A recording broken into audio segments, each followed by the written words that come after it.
So I don't really believe that these progressives, as they call themselves, and regressives as some of us call them, are even making serious intellectual points. They're sort of trolling by pretending to believe in all things that just gum up the works. And so it's very important to me that not only do we not really spend time debating people who are not serious in their intellectualism, but that we realize that it is important to the diversity of mature and important ideas that we not spend undue effort engaging ideas that are functioning very differently from regular conversation. It is as if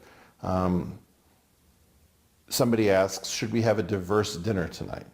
Well, we could invite somebody from this position, from that country, from this gender, and then should we invite a suicide bomber?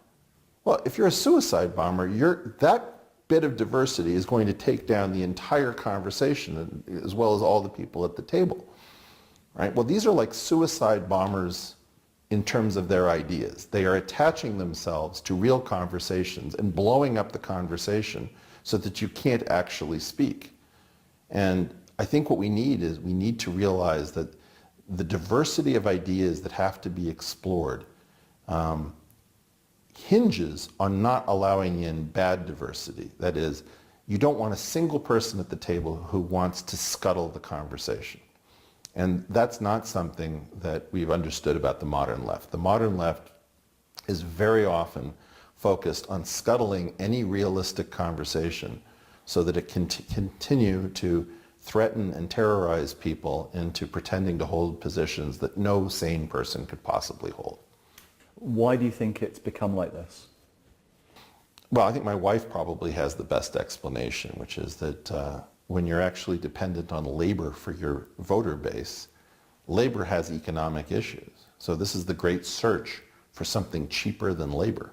And identity turns out to be much cheaper than labor. If you can get somebody to vote for you where you're going to take their future, their security, and their retirement, but you're going to celebrate the fact, that they came from Laos, that's a bad deal.